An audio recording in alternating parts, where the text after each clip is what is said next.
Saya ini orangnya nggak tegaan, Pak. Saya kasihan, dia itu orang yang nggak mampu, Pak. Saya nggak enak, dia itu tetangga saya. Mereka yang hutang belanja di tempat Anda pasti akan pindah belanja semuanya. Mereka akan menghindari toko Anda.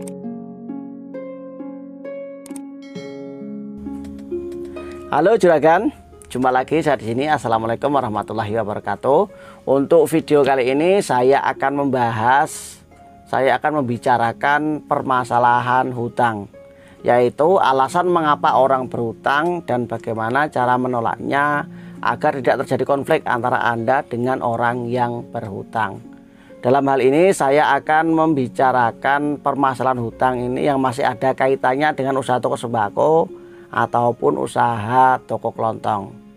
Dan ini merupakan pendapat saya secara pribadi ya, atau analisa saya ya. Jadi mungkin ada perbedaan pendapat antara saya dengan orang yang lain.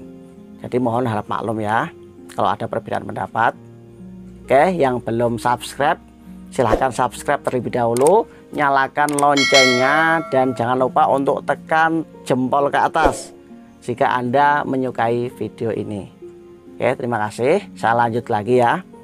Mengapa sih orang itu suka berhutang belanja di toko sembako eceran yang notabene itu usaha kecil-kecilan? Mengapa orang-orang itu tidak mau ngutang ke minimarket? Mengapa orang itu nggak mau ngutang ke toko retail yang lebih besar?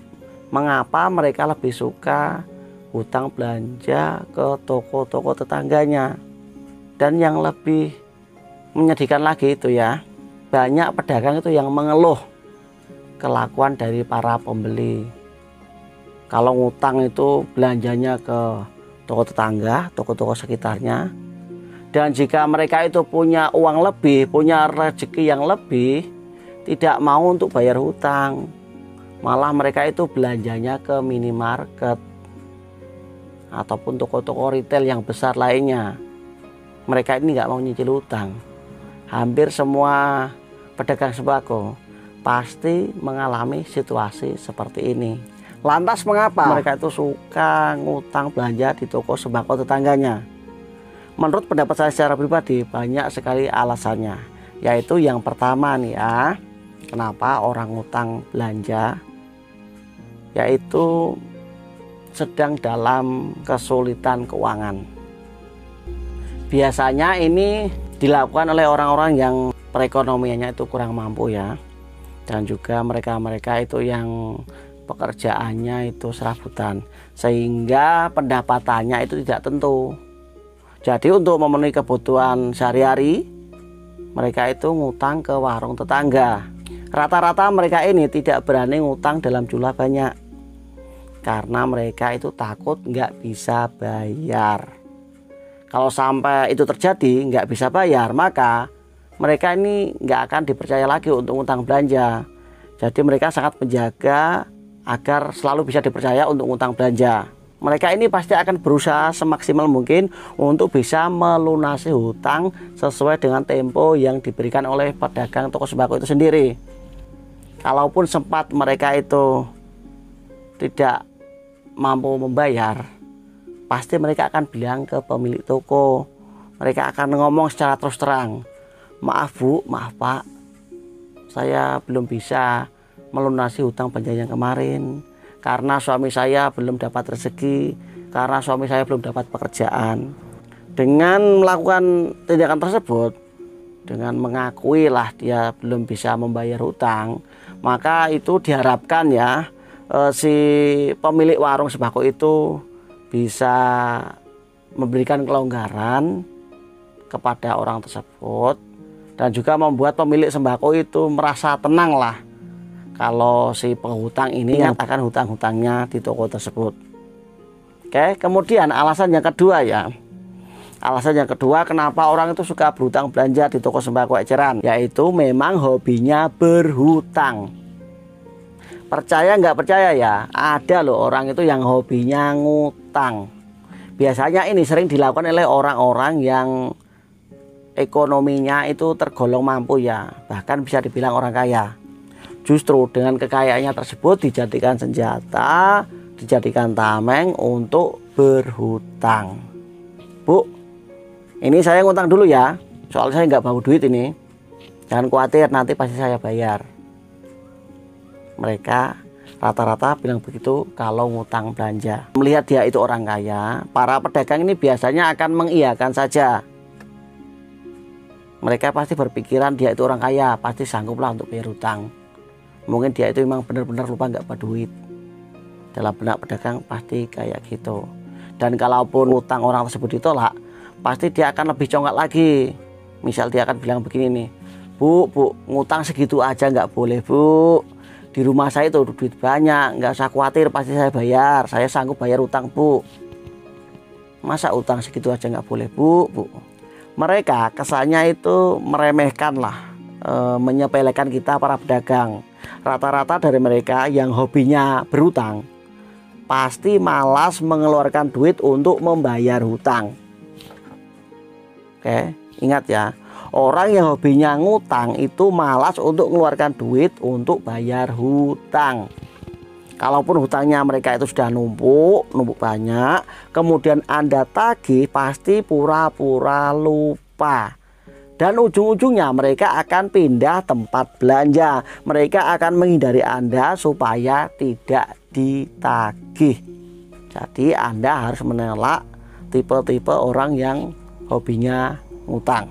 Kemudian alasan yang ketiga ya, kenapa orang suka berhutang, yaitu hutang yang disengaja, sengaja mau ngutang. Kalau yang ini niatnya dari awal memang sengaja ingin ngutang, meskipun dia nggak bawa uang, meskipun dia nggak bawa duit, dengan santainya dia akan hutang belanja ke toko-toko sembako. Mereka ini memanfaatkan kelengahan dan kelemahan dari para pedagang toko sembako itu sendiri.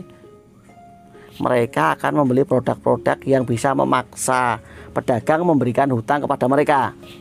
Contoh nih ya, contoh produk yang memaksa pedagang untuk memberikan hutang yaitu pulsa, kemudian rokok, minuman, dan juga BBM atau minyak motor. Nah, contohnya nih ya, ada orang beli pulsa di tempat Anda. Misalnya ya, Pak, beli pulsa 10.000. Kemudian Anda layani, Anda isi pulsanya. Ujung-ujungnya setelah pulsa masuk, maaf Pak ya, ngutang dulu, bayarnya besok. Gimana reaksi Anda? Pasti Anda dengan berat hati akan memberikan hutang pulsa kepada orang tersebut karena pulsanya terlanjur Anda isi.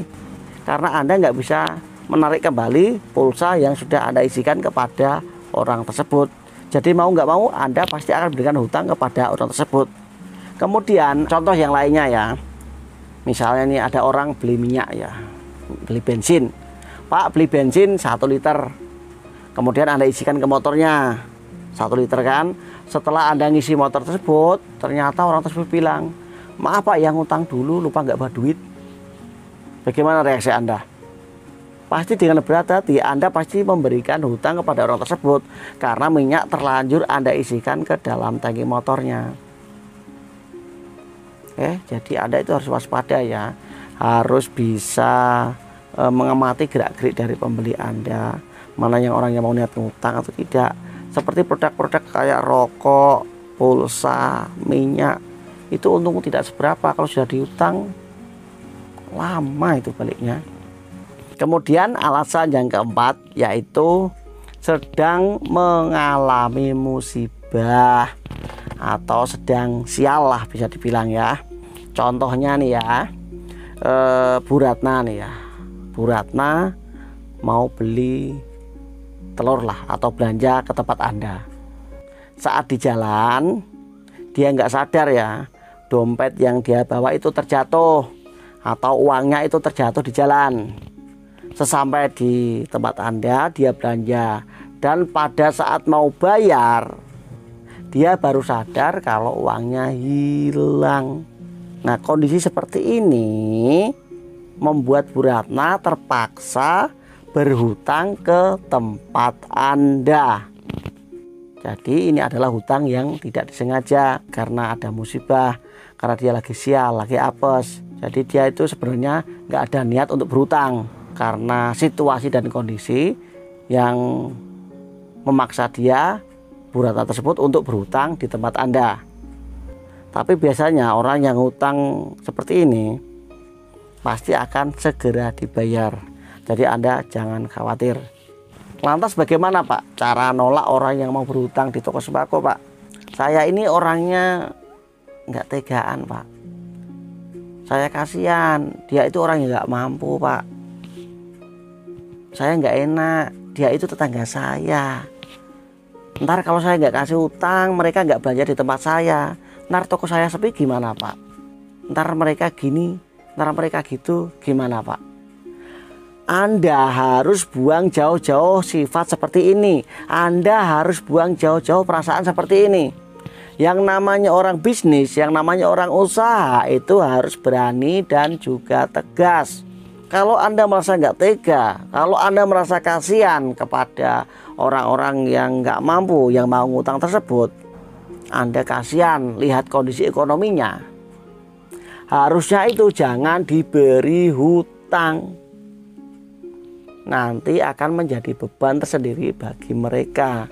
Kalau Anda merasa kasihan, lebih baik kalau Anda merasa kasihan itu beri mereka sedekah. Jangan berikan hutang, nanti akan menjadi beban bagi mereka di kemudian hari. Anda nggak perlu takut ya, Anda nggak usah khawatir. Toko Anda tidak akan sepi gara-gara Anda nggak mau ngasih hutang.